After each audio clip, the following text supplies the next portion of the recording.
السلام علیکم ورحمۃ اللہ تعالی وبرکاتہ۔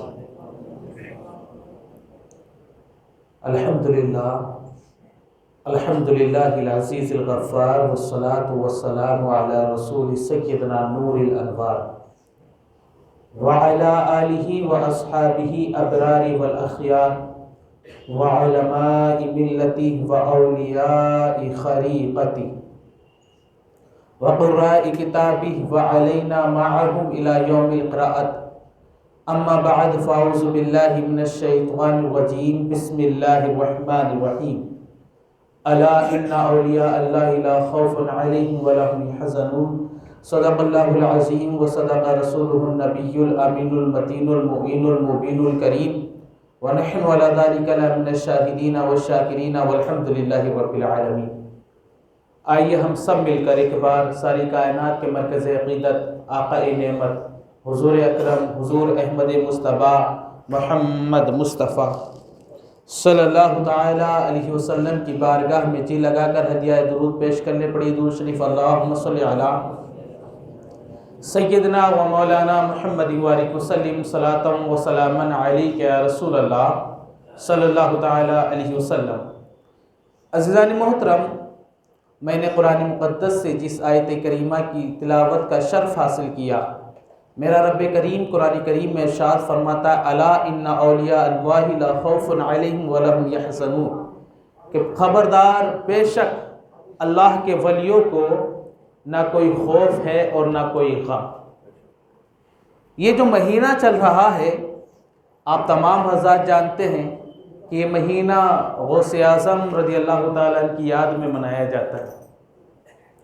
ہر ایک بندہ جانتا ہے غوث اعظم رضی اللہ تعالیٰ عنہ بڑے پیر کو، لیکن میرے عزیزو، آئیے آج ان کا شجرہ نسب سنتے کہ ان کا شجرہ نسب میرے آقا سے کیسے ملتا ہے اور میرے آقا سے لے کر کے حضرت آدم تک کیسے جاتا ہے۔